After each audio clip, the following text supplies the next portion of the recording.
great experience. We've got a lot of good workshops, a lot of good stuff going on. So, Jim did it to me again. Like I'm getting so seriously sick and tired of being Santa Claus. I actually signed up a friend to do some work with me, and my stipulation was I had to go over and do a Santa Claus for his nephew. I mean, is that really like is that sort of like Weinsteinish? Like think about it, right? Like I'm getting bribed for my services. I don't know. I have to put out as Santa Claus before I can get anywhere. I don't know. Ah, man. And then I spent my whole day in this Santa Claus suit today. The whole damn day. I had one little 8-minute thing to shoot, and it took me 357,442 takes. I forgot everything I was supposed to say. Everything. And I even forgot all my jokes for tonight. Anybody got any jokes they can lend me? Come on, I need some jokes. I got no jokes. Oh man. So do we how we have some audience going on here tonight, right? Yeah, good deal. So, I've been getting hit up a lot about this Santa Claus because I used to do Santa Claus a lot, and it started a couple of years ago when I was doing a show at a comedy club, and the booker came over and asked me if I played Santa Claus, and I said, no, I don't. That's not me. She told me it pays $150 to $200 an hour. I said, oh, I'm in. Where do I go? I mean, seriously, like, that's a great part-time gig, right? But like, at this point, is $200 an hour worth, the Corona bill? I don't know. And then would I be like Santa Claus the mass murderer if I went to the first house of the night and they had Corona, and then I took it with me and I went to 3 or 4 other houses and I took the Corona with me from house to house to house? Would that be Santa? Would that be Santa Slays? Would that be Santa the murderer? Oh, God. I don't know. I could become a convicted felon as Santa Claus.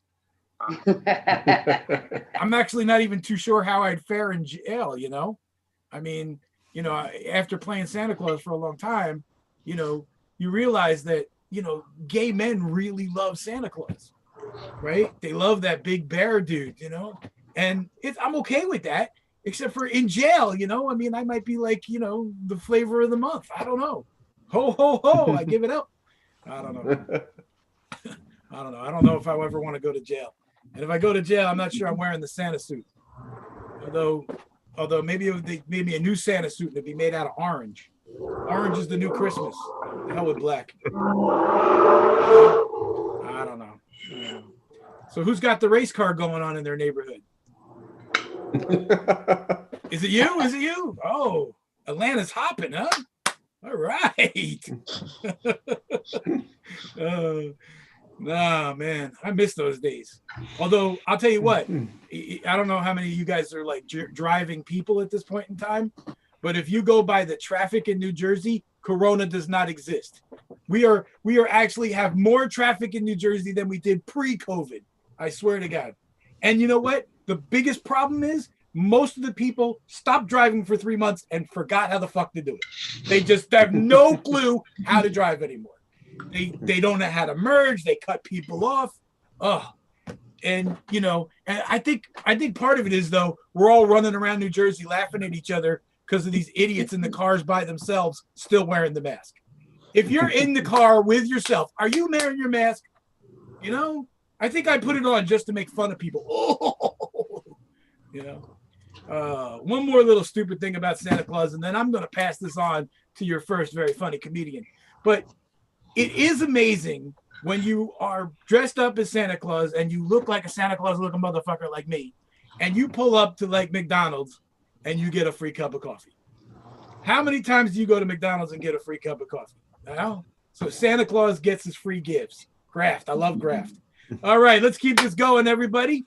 We're going to bring up your first comedian if he's back on screen. Oh, there he is. All right.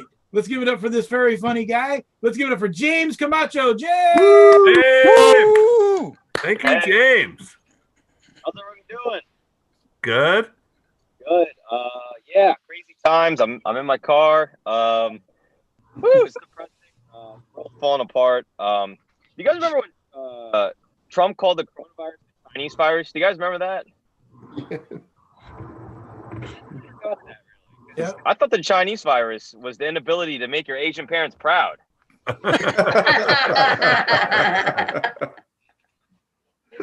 painful. Like, yeah, my parents saved me for getting a B+. Very painful. But yeah, I don't know. You gotta wear a mask. The mask are, it's very helpful now because it protects you and it keeps your face warm. Like the mask cotton. That's not even a joke. Hey, James, man, you're cutting out a lot there. I don't know if it's I'm happening to cutting out? everybody else. I know what it is. Hold on a second.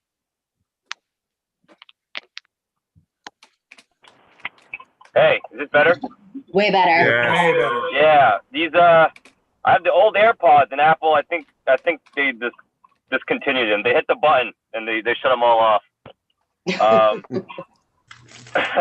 That's called an upsell, James. It's called an upsell. Keep going. What is it called? An upsell. Get you An to go buy upsell. new Is that what ones. it is? I just bought a new. I just bought a new MacBook. I got an iPhone 7, a new MacBook, and fuck Apple, man. Everything. I'm gonna have Apple shoes coming up. Apple contact lenses. Oh my god. Oh fuck. What the fuck? I was talking about the mask, man. I was wearing a surgical mask today, and this guy. I guess it's not cool to wear a surgical mask. This guy literally made fun of me. He's like, "Man, you got a surgical mask on? I can't even talk to you, man. That's some peasant shit right there." I was like, "What? When did surgical mask become the Android? What's going on here?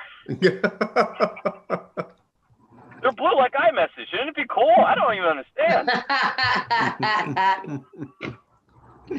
Yeah, it's a bummer, man. I went to a bar recently. You can't even walk around. You got to sit down. It's so creepy. I miss getting drunk at bars. It's sad, man. I don't miss. I don't miss going clubbing. I never really liked that. It's always overpriced. I remember when clubbing recently. It was a $50 Uber ride just to get to the club. Then I had to pay a $20 cover fee to get inside the club. And then when I got inside the club, I had to do a coat check for another $20. My friend's like, "All right, you ready to get some drinks?" So I'm like, "I'm out of money, dude. I'm ready for bed." This pandemic's been interesting, though. I actually moved in with a girl during the pandemic. Big mistake. Holy shit. Bad idea. So yeah, I have a girlfriend. She's Indian and white, my girlfriend. So she doesn't know whether to become a doctor or sue a doctor.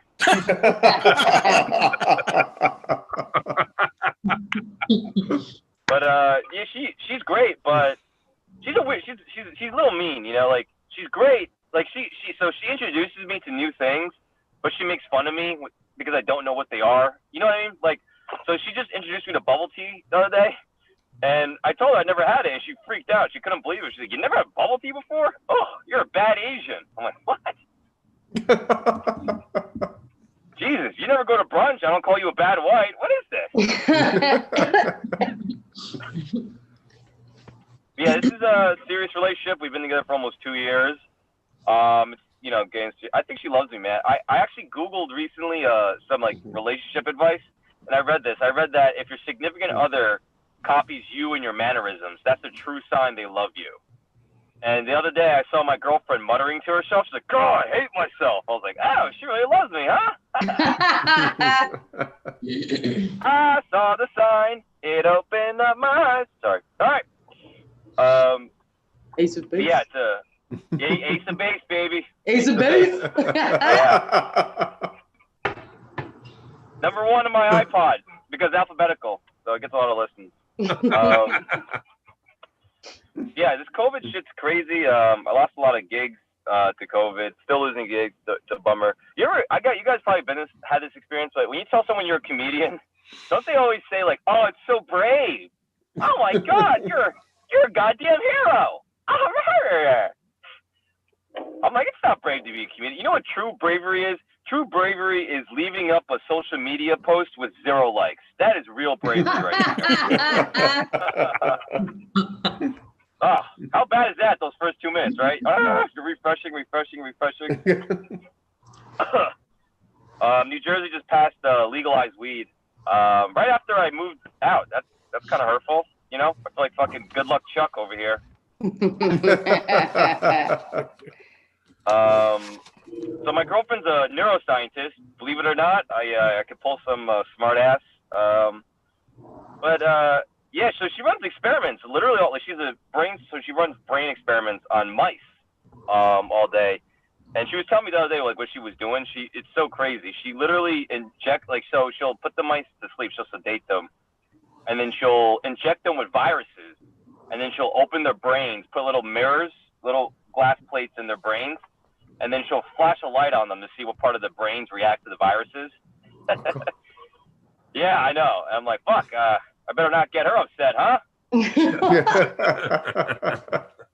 Wake up in the middle of the night with fucking AIDS and hourglasses in my brain, you know? Piss her off.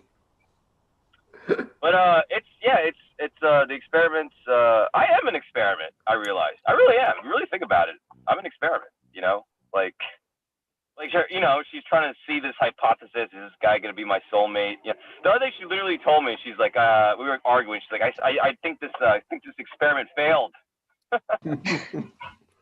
I'm like, oh, what do you do with the mice that don't make it? She goes, fuck, what did she say? She goes, I sacrificed them. I was like, fuck, don't sacrifice. All right, you know what? You need to know the words to the joke for it to work. Here's another thing. You ever have a chunk of stuff you write, and then you like, only one of these jokes are gonna work. Like, I already know it. I wrote a whole chunk, and I know 1% of this might make it. So I realized that our careers, my girlfriend and I careers, are very similar in that there's a lot of failure. You know, in science, you run experiments, and you know, it always kind of fucks up. Comedy, we write jokes, we try them. You know, a lot of failure. But her failure is worse because it takes 6 months for her to run an experiment. It's a comedian. You can just write a joke and go up on stage and tell it. It's pretty awesome, actually. You know.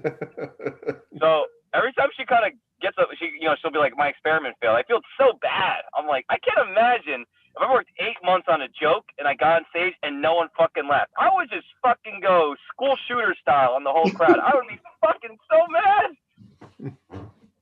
And she gets funding. She has to get funding for her experiments. That's crazy. She gets like thousands of dollars. She has to write a proposal and shit. Comedians don't have to do that. We don't have to go to some fucking club booker like, yeah, I need $1,000 to write a joke about my dick. Can you help me out here? Come on, it's a good one. Is there a light? Or I don't, whatever. Oh, there's a cop light. All right. I'm gonna just do a couple more. This is very fun. So I'm mixed race. I'm Chinese and Puerto Rican, and I don't like. It's not that great because it's tough because you don't really feel like when you're mixed race, you don't really feel like you belong fully with either of your races. You know, like every time I go to a Chinese function, I kind of feel Puerto Rican. You know. Every time I go to a Puerto Rican function, I feel Chinese. Every time I go to a white function, I feel poor. So I don't know who to hang out with. That's why I'm scared to go to jail. That's like my number one fear is jail, and it's because I gotta join a race gang. What gang is gonna accept me? You know. That's my fear of jail. People are scared of getting killed and raped. I'm scared because I'm not gonna make any friends. That's my fear of jail, guys. I think that's funny, but no one. I think I'm so clever. All right, here's the last thing I'll say. So, I'm very indecisive. It takes so long to make just dumb decisions. It's pretty pathetic. Like, packing takes me 3 hours. Getting dressed in the morning takes me 3 hours. I just try on all these different outfits. I do a thing where I ask other people what they would do to help me make my own decisions. Like, I ask my friends. It's so annoying. Like, the other day, my friends and I we went to the liquor store, and I was like, should I drink vodka or tequila? What would you do? We go to Chipotle. Should I get guac or no guac? What would you do? And the other day, my friend's like, dude, you're an adult. Just make your own decisions. Come on now. And I was like, is that what you would do? All right, guys. Thank you so much. This is a lot of fun. comes or whatever. God knows. But thank you guys. Enjoy the rest of your day. Hey, everybody, keep it going for James Camacho. Woo! That was what you would do. Hey, James, I do have one question, though, man. Where are you in the world? Is that like some big-ass parka I see you wearing? Because it looks like you're cold. Oh, yeah. I'm in Antarctica right now. I got a show in an igloo. And then, yeah. And then, what's his face? Dr. Freeze is going to come, and we're going to drink some margaritas. Margaritas. Frozen margaritas, even. Yeah. No, it's my winter coat, man. This is, come on. It's cold out. It's like 30 degrees. All right. I'm just busting on you, man. Just busting on you. All right, everybody, give it up for James one more time. All right. We're going to keep this rolling right along, and we're going to bring up a very funny young lady from way down in race car land of Atlanta. Let's give it up for Isabel Pierre. Everybody, Isabel! Yay! How's it going, guys? I don't know if you guys saw, Dolly Parton is basically curing COVID. Very excited about this. Very excited about the vaccine. I've been singing in my head all day, vaccine, vaccine. I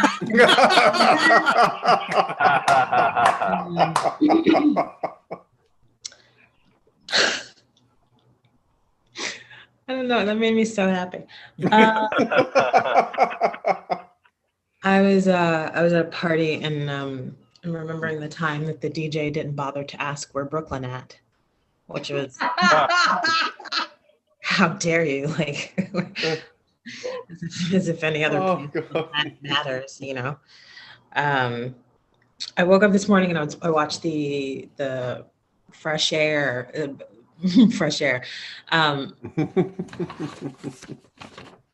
Fresh Prince of Bel-Air. Same thing, you guys. I watched the reunion special, which was so sweet and so emotional. And the original Aunt Viv was fired from that show in part because of her conflict with Will Smith, and they made up on air, and it was so sweet. And I was like, if they can make up on air, I can fucking text my friend who I've been holding a grudge against, you know. And I took out my phone and I was like, fuck no. They were angry at each other for 27 years. I've been angry for a year. I got more anger in me. I've recently started seeing a woman, and now I'm going back through my every sort of like female girl crush I've ever had. Realizing that it was like way more than like, I just like her because she's talented, and like I didn't know the whole time. I was like, maybe you just like girls. Yeah. I'm watching Hillary Banks on, because I thought my crush was Will Smith, and I was like, how could that have been? See the girl, see the really hot chick playing his sister. I wanted to dress like her. Not true. I get stressed out shopping on Amazon now because like I'm browsing like dildos and also makeup like for completely separate reasons, right? And as I'm doing it, I'm like, I feel like I should be buying a first aid kit. Like I feel like I should be preparing, like the apocalypse is gonna come. But as someone who like personally, I don't know about you guys, as someone who personally has no intention of surviving the apocalypse, I usually just end up with the dildo. Because I feel like that's all part of it's all part of the importance of living in the moment. You know what I'm saying? And in this moment, in the present moment, what your girl needs is more orgasm. There's nothing that inspires me to cook more quickly than a 1 hour wait time on Uber Eats. I see it and all of a sudden I'm looking at the eggs and the spinach in the fridge. Like I can make this work for the 7th day in a row. I can this is gonna work. So yeah, as I was saying, I've been dating a woman, and one of the things that is I realize is most different is that I can no longer check out during sex.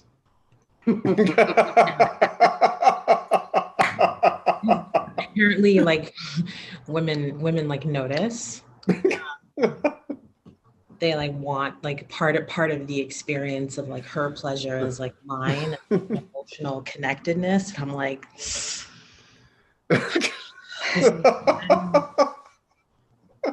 I've accustomed myself to just like lying there and taking it, you know. So it's a new skill that I'm building with this person of like having to actively be involved in the lovemaking. I'm not sure I'm into it. Not sure I want to keep this going. Yeah, kind of like my comedy career. No. Thank you guys so much. That's it for me tonight. Woo! Let's give it up for Isabel, everybody. All right. Oh, look, we're going to keep this going with another very funny young lady. Let's give it up for Madeline Cahill. Madeline! What's up? What's up? Hi. So one of the things I've tried to start doing is like including my pronoun in conversation so that I'm being more inclusive. My pronouns are she, her. I am a woman, despite any hearsay. I identify as like woman adjacent is what I call it, which I guess just means that I'm a woman, but if my vagina had a voice, it would be voiced by a man. As most women, I dislike my body. Like most women, my least favorite part of my body is my breasts. I have like a very Irish breasts. They're just very low. Like, you know, I have big boobs, but I don't have like Selma Hayek and Zorro big boobs. I have the tits of a woman who sells cheese at a medieval fair. I have the tits of a woman that you would trust to read your tarot. You know I have a lot of incense when you look at my tits. There's a lot of old white men in front of me, and I love that for you guys. That being said, I don't like old white people. Cats, especially you, stop texting me. No. I don't like old white people. I'm from a town of old white people, and they're horrible. They vote no on education. I don't know what level of asshole Bond villain you need to be to vote no on education.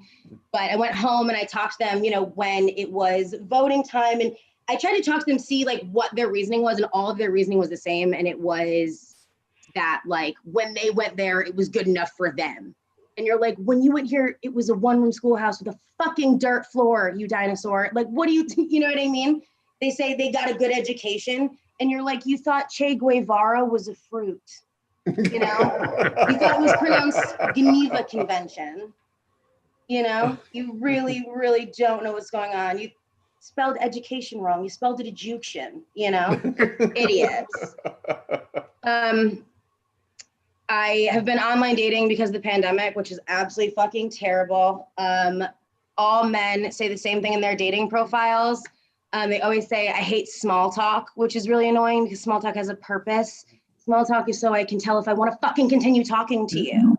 You know what I mean? If you can't get past small talk, I don't want to talk about, like, if I ask you, like, if I say like, oh, crazy weather we're having, and you're like, the government controls the weather to oppress the masses, I don't want to talk with you about literature. You know what I mean? So shit. They always like say the same thing. They'll be like, I want to talk about art. I want to talk about sex. Like, first of all, you don't know any art. I'm willing to bet on that. Second of all, if you want to talk about sex, one time I pegged a guy so hard his intestines fell out his ass and he had to get surgery. How does small talk sound now? Sounds pretty good, right? We want to go back to sibling listing, do we? Yeah, we do. Yeah, we fucking do. Pain in my ass. I've gone to therapy really, really often. All the time, forever. I've gone for a really long time. And my therapist wants me to stop drinking, which uphill battle. But I tell her, like, I don't want to stop drinking because I think it contributes to my artisticness. Like, I think that I get artsy when I'm drunk. And she's like, I doubt that. And I was like, no, I have these really in-depth conversations with myself when I'm drunk. and I come out with really incredible things. And she was like, cool, I want you to write down some things that you argue with yourself about when you're drunk, and we'll see how great they are. And here are some of the things that I've come out with. I don't know how to speak I know how to speak Spanish. Like I know how to read an analog clock. Like if I see an analog clock, I'll just look at my phone, which feels racist in some way. I don't know how, but it doesn't feel great. This one just says, sketch idea, having sex with a guy named Stop. Not a great sketch idea. Also having sex with a guy, not a long sketch idea. I'm so pro-abortion. I'm so pro-abortion, it's borderline infanticide, which is just really a bummer. This one says, no homeless vagina subway white people, which no idea what that means. Brilliant. Revelation was really important. I like when men say I'm into philosophy because I love the universe and aliens. It's like, that's not philosophy. That's akin to me finding a quarter on my couch and saying I love economics. That's kind of funny. I like that one. And then this one says, everyone is gay. People just want to fuck themselves and then they work backwards from there. Which I feel like is more of a meditation on my gayness than anybody else. I don't know that I need to. So those are my drunk notes. And from that, I've decided to quit going to therapy. That's what I take from that. All right, that's all I have for tonight. All right, everybody, give it up for Madeline. All right. Drunk notes. Man, if I went through my drunk notes, we'd be here for 10 days. Anyway, let's keep going. Let's give this up for Cats. Just Cats. Come on, Cats. Hey, guys. How's it going? Just a quick thought. Why is everyone so against incest? You know, if you really think about it, for some people, it's like community college. It's just the best they can do. You know? So, a little bit about myself. Yes, transitions. I'm king of them. So my dad was 6'3". All my uncles were over 6 foot tall, and my 4 foot mom was basic. Yeah. So that means I'm 5'9". So I do not qualify for about 90% of the women on Tinder. Thanks, Mom. I'm not bitter in the least. Not one bit. Now, Bambi used to be my favorite movie. Okay, not the whole movie, just the first scene.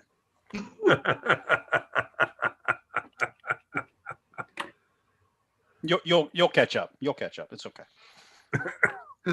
So yeah, like I was saying, my dad was in the military, and before you ask, no, I didn't serve. I did not get that honor, but I was beaten enough to earn the Purple Heart. Yeah. He did love playing games with me though, like hide and seek. Guys, he was wearing camouflage. Wow. I didn't realize it was going to be like that. All right. Moving right along, shall we? You know, the election just happened, right? Obviously, and we're all proud of it. Now, don't you think it would be really nice if we could just do an easy pass voting booth? Because if you really think about it, based on the car you drive, we already know who you're voting for. You know, hey, I speak the truth, and I'm here to help you learn. Like, for instance, did you know that prostitution was illegal?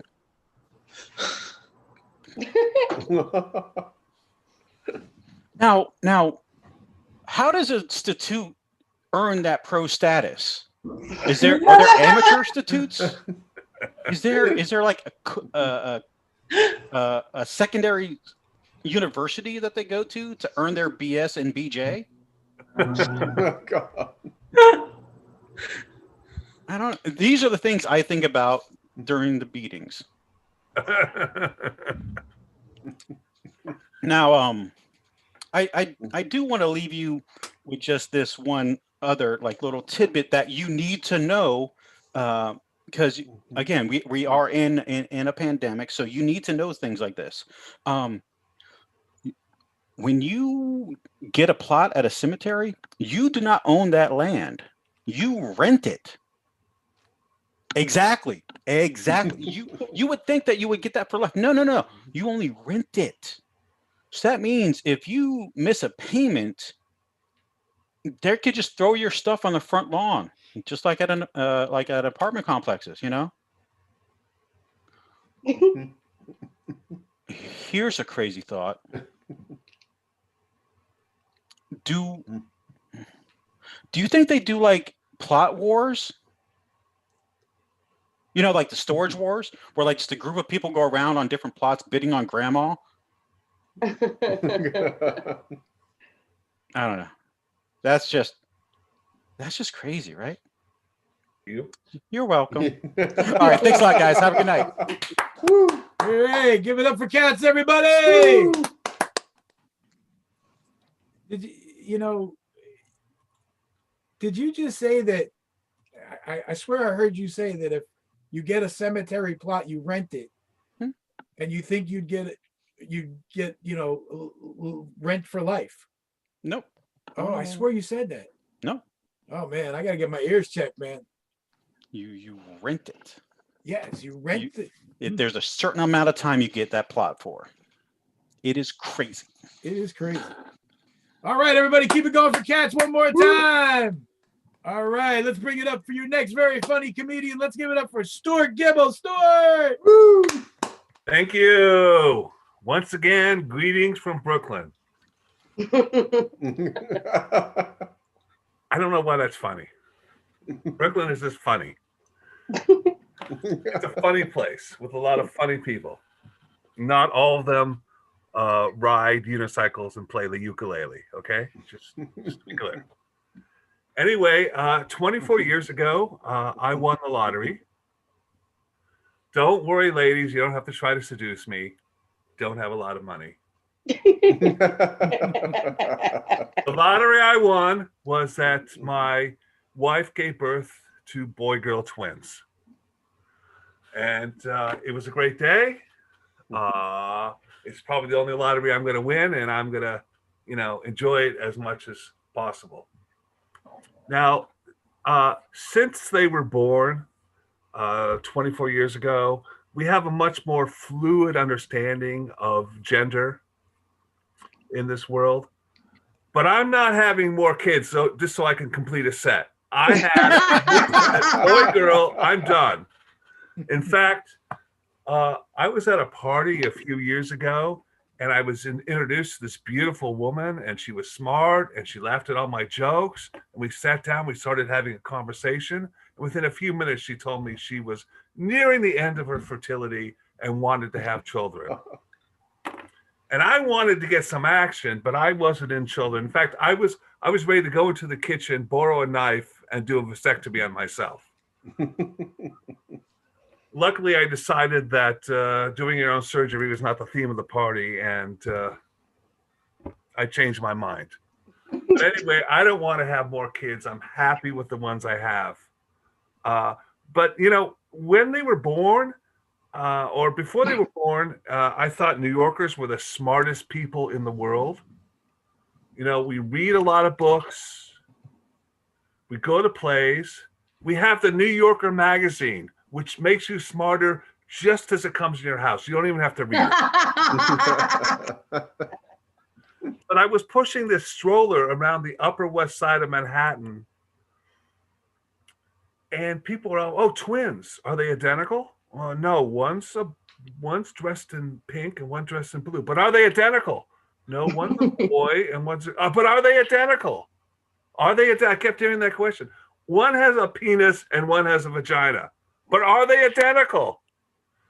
Man, some people in New York have really screwed up sex lives. That's all I could conclude. You know, they one's a boy and one's a girl. They're not identical. But I gave up after a while, and I just said yes. We cloned them ourselves in the living rooms. Isn't science wonderful?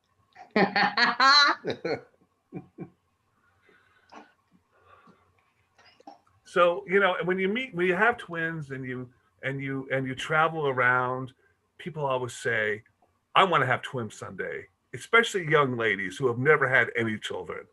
And I always look at them and I say, do you? Would you like to hear some stories first before you make your decision about having twins? The truth is, I have hundreds of stories, and half of them are really good and the other half are better. It's just, I don't have a lot of negative thing about twins. I do remember one time when my now ex-wife had to go away for the day. She had a seminar for work.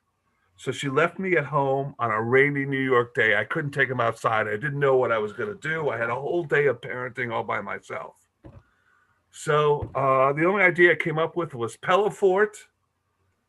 And I let them build a pillow fort, and I helped them. And we took every sheet and every pillow. And it was the easiest day of parenting in my life. They read in there. They played games in there. They had their lunch in there. They took their naps in there. The apartment was trash. When the wife came home, she said, oh, was that a rough day? I go, oh, my God. It was the easiest day ever. I thought I had parenting mastered. But no. 2 weeks later, I had to take them to nursery school. And I was in a hurry that day, because I had a big meeting, but I had to take them, drop them off, and then, you know, get on the subway. I didn't even have time to lock the apartment door, and they were arguing about whose turn it was to push the button for the elevator. It's my turn, it's my turn, it's my turn, it's my turn. My first thought was, can I slam their heads together? Is that allowed? I realized no. My second thought was, this is how I die. I'm going to be hooked up to all the machinery in the hospital, and they're going to be saying, it's my turn to pull the plug. It's my turn to pull the plug. It's my turn to pull the plug. You got to pull the plug on mother. Notice in that scenario that I outlived my ex-wife. It's not at all important to the story. But I like to call it comics interpretation of events. Just... If you want to get on stage and tell a story, please do. So, again, I was really lucky because I had a boy and a girl, and that means you have two completely different kids with different personalities, and you can have different relationships with each of them. And it was such great. With my son, you know, I learned so many things, but one of the lessons I learned, I took him to his soccer practice when he was really young. And it was the first day of practice, and the kids are supposed to be doing this drill, and I'm talking to the coach and trying to talk up my son. And I look over, and all the kids are kicking the ball back and forth. And my son is in the middle of the field looking down at the ground at rocks. Okay? And I go, well, he's not going to discover gold or oil in Manhattan. Okay? They've looked. And I was like so embarrassed, and I went to the coach and I started apologizing, and he looked at me and he says, Stuart, your son is full of life. And I didn't really understand that right away, but over time I realized how right he was and how unimportant this practice was. You know, it's just one of those things. And my son is so full of life that, you know, when he was a teenager and we were together on a Saturday night, I would find the silliest movie I could find, you know, like Airplane or something like that he would laugh at. And I wouldn't watch the movie because I didn't care, but I just watch him laugh. And it made me feel so good. And it, I don't know, brought happiness to me. And then my daughter, I don't know what to say about her. You know, my joke about her is she blames me for all her daddy issues. And then she complains. She says, well, who else am I going to blame? But the truth is, I don't think any of that's true. I think men have daughters, so they have someone to laugh at their jokes and cry at their funerals. Hopefully we can put the crying off a few years. I think the other problem with daughters that many men have is that, they grow up, they hit puberty, and that just freaks most guys out. I remember having this conversation with my wife. She calls me up. She goes, well, you're with Sasha next week, and she's starting to develop, and she's getting pubic hair. Don't mention it. How the hell is that going to come up in the conversation? What do you want on your pizza, Sasha? And by the way, I hear you have pubic hairs. Let's tell everyone. Maybe we should do a Facebook post. But I see from that it's so much easier to be a conservative and say, just say no, just say no, just say no. To be more liberal is harder because you have to teach your children that their bodies and sex is okay, but you think they should wait a while. It's so much easier. Just say no. Sex is awful. Save it for marriage. Blah, blah, blah, blah, blah. And I think I made my daughter a feminist. I take responsibility for that because for years I told her girls can't do that. And she goes, Dad, yes, we can. Yes, we can. Yes, we can. We can do that. We can do science. We can do math. But I really paid the price when she was, about 2 or 3, because I said, well, girls can't pee standing up. Oh, jeez. We were outdoors, and she proved me wrong. And I'm really surprised. Again, I learned something here. Girls can get some distance, Their accuracy is no better than their little brothers, but they can get some distance. I can honestly say I've been peed on by both my children. People say, when you have kids, well, I would have kids, but I don't want to change diapers. Let me tell you something right now, based on my experience. If changing diapers was the hardest thing about having kids, I would have a basketball team, a baseball team of kids. It may have been a lot harder before we had soap and water, but to me, it's like taking out the trash. You just do it, okay? The hardest thing about being a parent is you never know if you're doing the right thing. When it comes to anything, their medication, their school, their friends, you worry all the time. And my daughter was exposed to COVID, and I didn't sleep all night waiting for the results of the test. Fortunately, her COVID test was negative. And so was her pregnancy test. So I'm not going to be a grandpa. So I wanted one positive. Come on. And the other thing that's really hard to do with kids, different than our parents, is to punish them. Because we no longer hit kids because that's wrong. But we have to come up with ways of punishing them. And, my son was always trying to outsmart me. I said, I'm going to take away your favorite toy. Because that's what the professionals said to do. Just find their favorite toy, take it away. That's their punishment. My son will say, well, I'm just going to come get it. Well, I'm going to bring it to work. Well, I'll just come to your work, and I'll get that toy. Which back then they could have done because they didn't have to pay for the subway. They went right under that bar. So there was one time they tried to punish me, and it's my favorite story. And when I'm on that deathbed and they're going to pull the plug, hopefully this is a story I remember. We had a rule in our house that you got a timeout if you misbehaved. So one time I said a naughty word, and the kids were screaming, Dad needs a timeout. Dad needs a timeout. Dad has to go in the bedroom all by himself. So I did. What my kids don't know is that I had a nice cup of tea in there and a copy of the Sunday New York Times.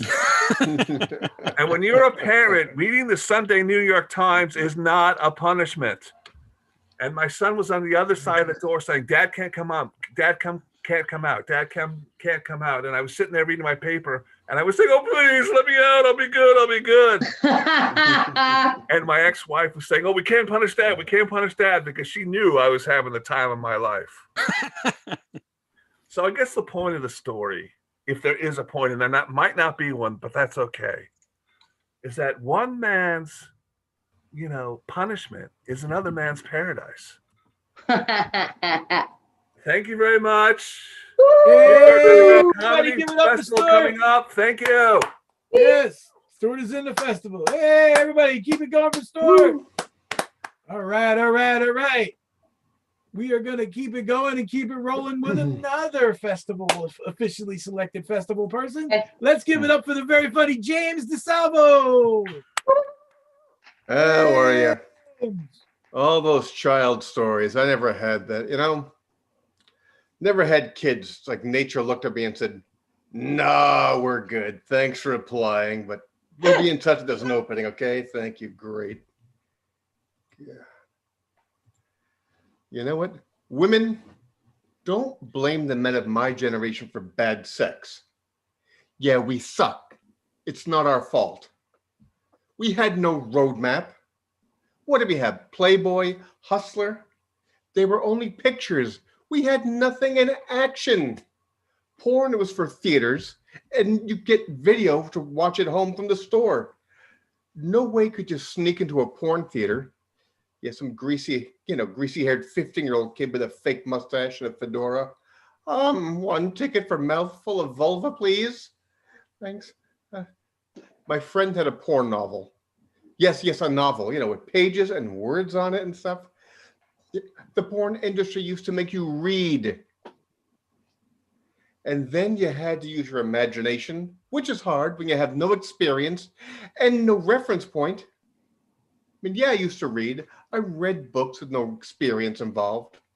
Charlotte's Web was great. I got the themes of love and loss. But Wilbur never once tried to fuck the spider. So I remember this book had a naked woman on the cover with her mouth agape. So either she was turned on or a filling had come loose. I wasn't sure. And there were descriptions of sex that would just prove later on to be really horrible and useless. He flicked her nipples. Okay. Ow, what the hell was that? He put his mouth on her womanhood. How's that? See, not our fault. Now, movies have the magical Negro. The wise old black person who dispenses advice to the confused and befuddled white person on how to solve their problems. Now, I reckon I don't know much about these things, but if you loves that boy, you best go after him before it's too late. Run, child, run. Now, I think to balance things out, Tyler Perry needs to add the magical honky. Yeah. It'd be a white guy just shy over middle age who has a great job, probably a lawyer or some kind of financial investor in Wall Street. He could dispense advice to young black professionals just getting their footing in this crazy cisgendered white patriarchy we call America. Well, son, after I graduated Yale, Harvard was just too cliched. I took an internship with my father's investment firm. Started at the bottom, earning only $150,000 a year. With enough hard work and long nights, I soon moved up that ladder. Now here I am, president of the company that my father left to me in his will. You understand what I'm saying?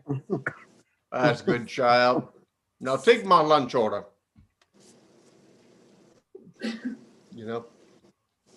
My wife caught me the other day.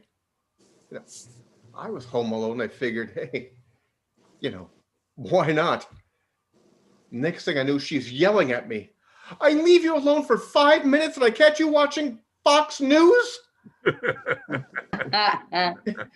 It's not what you think. I hit the wrong button. I was just curious. I don't even know you anymore. And Amazon is trying to set me up for murder.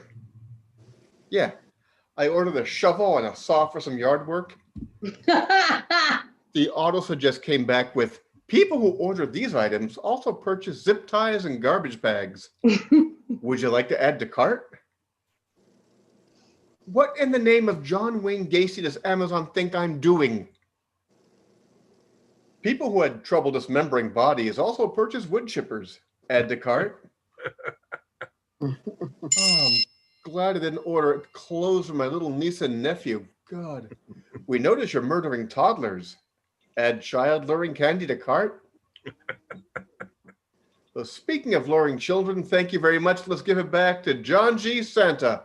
Thank you so much, Hey! folks. Woo! Give it up for James, everybody. All right, all right, all right. Oh, I see our next person made it in. All right, let's give it up. We're going to give it up to the very funny Marjani Jones. Marjani! Hey everybody. I just made it just in time to wash the fucking COVID off my hands. I'm so over it. I'm so over it. These motherfuckers will not come to work. What? I'm out there delivering mail, texting Jim, 7 o'clock. I'll be home by 7:35 and I'll make it by 7:48. I'm so fucking over it. I think I'm gonna have to put my husband on the whole stroll. Something has got to give. Something has got to give. I can't do this. I can't do this anymore. I still like it, but it doesn't bring me joy. I don't even have my material ready. I'm just gonna tell the funny shit that happened at work. So I went in this morning. And I was super excited because we get these white labels, something like this. I can't show you the real label, but something like this. You talking about doing a line? It's like I thought I did cocaine. Like a bitch moved, a bitch moved, a bitch moved. It's like you get super excited. You get a hard on, or you get wet when someone moves, when someone you can't stand moves. When I saw that forward sticker, I almost did a crip walk. I had on blue anyway. It wouldn't have mattered. I was so fucking excited. And then, but then I come crashing down when I have to set up another route. And this jackass just doesn't want to come to work. I don't know what the fuck it is. I don't know what she can do to motivate them. I don't know. But then I get out there and everybody, I don't know what this is, it COVID or what? People just, they're like, oh, can I take a peek? Can I take a peek? Like a 15-year-old pubescent boy wanting to look at a vagina. Like, can I take a peek? What the fuck do you want to peek in the mailboxes for? Wait till it's closed and locked. Like, I don't get it. And then in my head, I said to the guy, excuse me, sir, back up, please, 6 feet, and you don't have on a mask. I know he's gonna call the post office. I know how they do. Oh, that bitch was nasty. That bitch was nasty. No, you're nasty. You have no mask. The kids have no mask, and your woman has no mask. I don't know if that's your wife, your concubine. I don't know what's going on. But none of you motherfuckers have on a mask. You're too fucking close to me. I just don't get it. One guy, do you have a package for so-and-so? Fuck off, bozo. You know I'm not your regular carrier. You know I'm not your regular carrier. I don't look like the big black guy who comes here. I don't know who you are. I wait till I put it in the box and lock it, and then you take it. And another thing, we've been going through this for 9 months already. Back the fuck up. I don't know. This is all I got. This has been a crazy, crazy day. Oh no, I fell. That's crazy too. In the post office, reaching for a package. I can't bend down with both knees anymore. I can't squat like that. I don't know. Only in bed I can squat. I can't squat at work. So I go to pick up a package. I have one leg out, and then my foot slipped on the mat. So then I fell. I fell right on my arthritic knee. Then I got up. I told the supervisor, I just fell. She's like, "Are you serious?" She's like, "There's no trip had everything. Everybody's gone." I said, "Yeah, I fell. A package dropped, and I went to pick it up, and I slipped and fell." And then she says, "Oh yeah, I see your pants. They're all fucking dirty. I look like Linus. Instead of the blanket, the uniform is fucking dirty." I'm like, what the fuck? And that's all I got for tonight. Hey, But I had my day all in my head. I was like, I'll just tell about my day. Thank you. There you go. All right. It's been a great show so far, hasn't it, everybody? A lot of fun tonight. All right, are we ready for our headliner? Yes. That's a loose term. Is it a loose term? Yes, it is. Yeah. Yes. Hey, Katz has already rented the plot for you, man. Katz has rented the plot for you. So let's give it up for Jim. He's got a great special on Amazon. Not dead yet. He's here to prove it. Jim Mendrinos, everybody. Oh, thank you. This is we'll make this beautifully short today because it's been a weird day. Like, for instance, I spent a huge chunk of the day, and I mean a huge chunk of the day, watching Giuliani's press conference. Oh, please. Oh, here's the whole thing. Every time I listen to anybody talk about the election, people are slowly morphing into the cast of One Flew Over the Cuckoo's Nest. As Giuliani was introducing other lawyers, I expect him to say, and this is Dr. Casey, the famous Dr. Casey. It was just, it's that close to being the fucking boat scene. It's pure gibberish. Like, is anybody just expecting any day now the pretenses to go away and them just erupt with their true agenda? Like, Mayor Giuliani, why is it so important to you that Trump wins? He said, like, the black people will be in charge. And I'm just waiting for just to erupt one time so I could go, finally, and just, have a drink. Because I just want the hypocrisy to end. That's all I'm looking for, the hypocrisy to end. I started the day oddly in that one of my very, very first girlfriends ever made contact with me online just to see how I'm doing, holding up during COVID. And we got talking, and we dated literally when I was a senior in high school and she was a sophomore in college. So lots of years ago. And it was a beautiful conversation and not creepy at all. And then she goes, well, I think you were my first. And I'm there like, no, I really don't think so. Because if it was, then I'm not remembering you fondly. So we're going through this whole thing.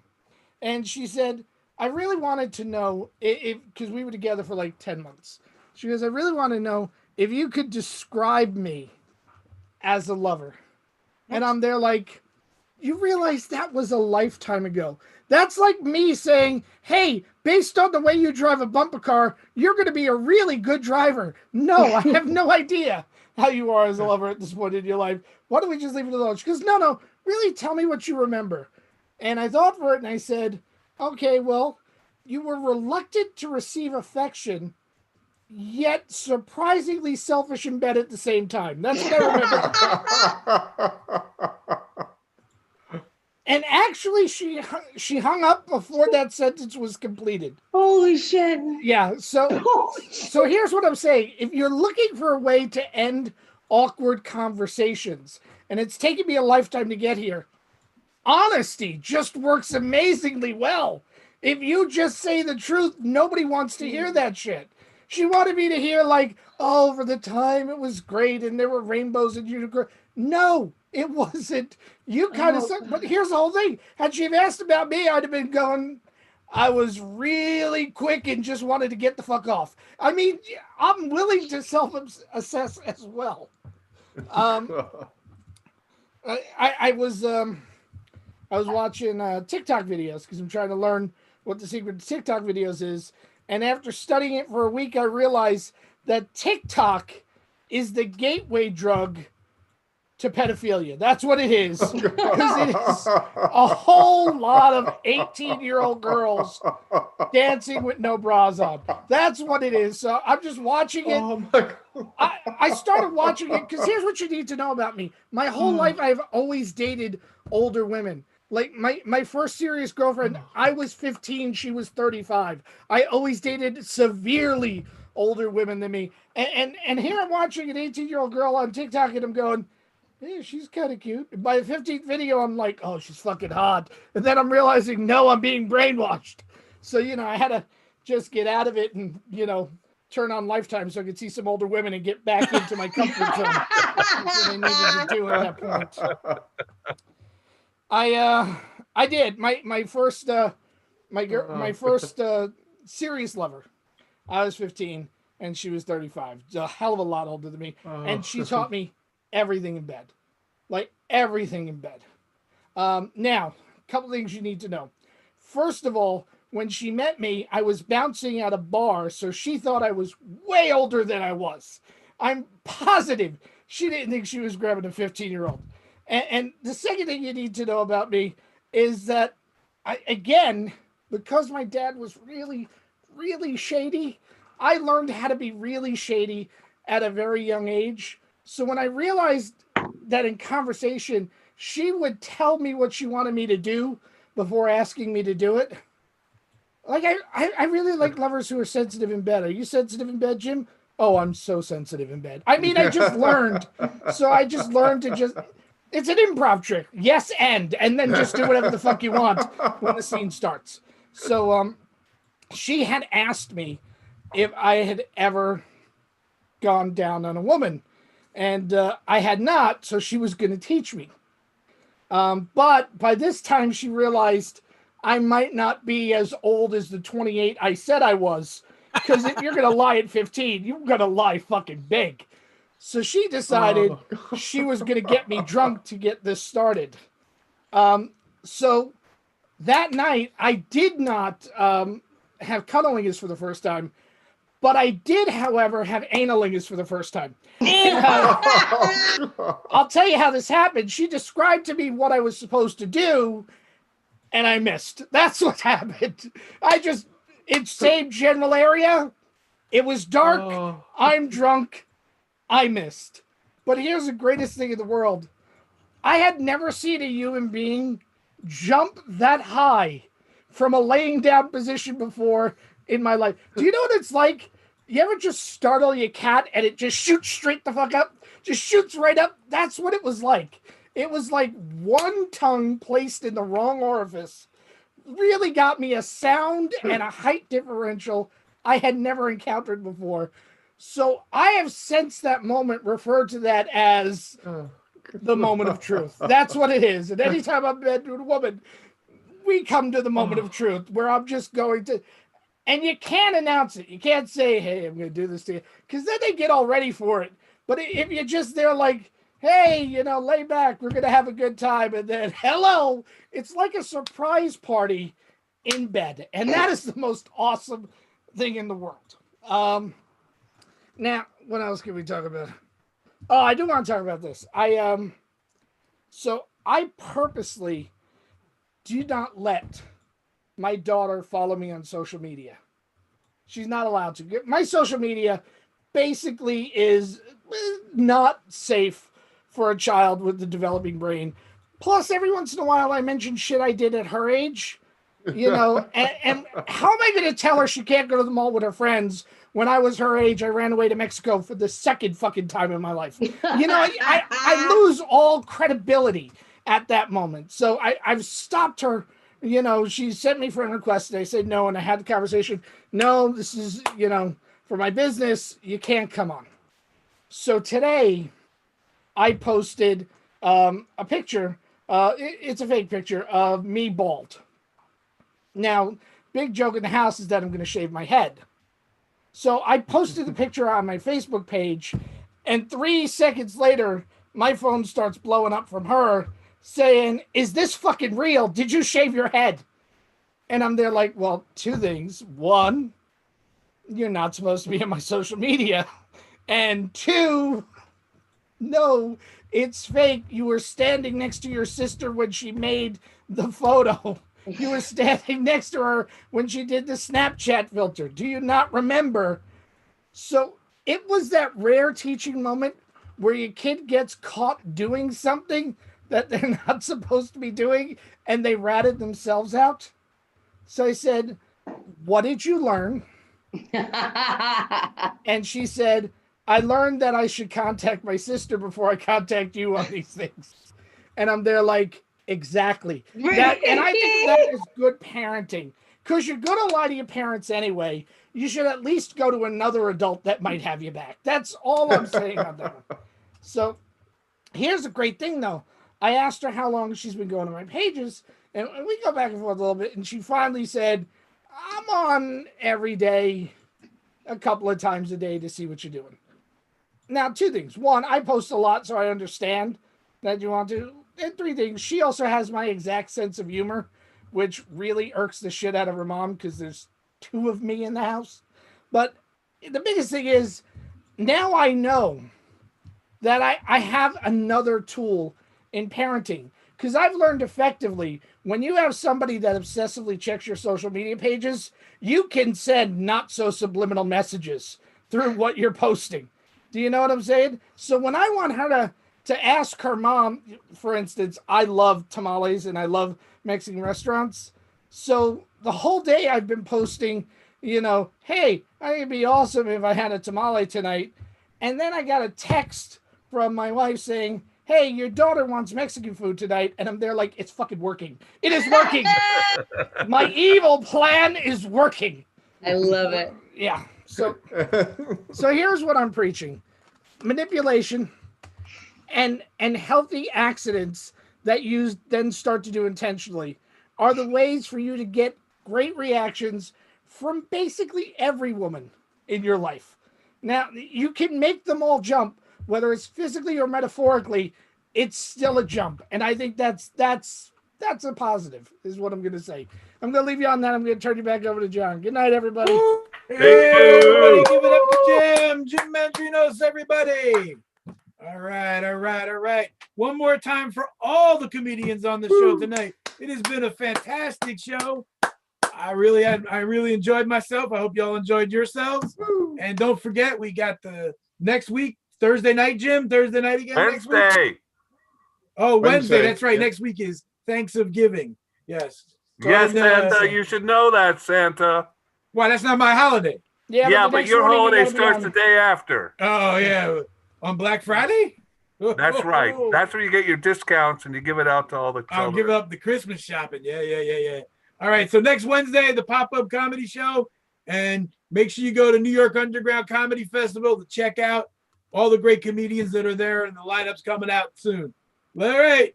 Thanks a lot, everybody. Have a good night.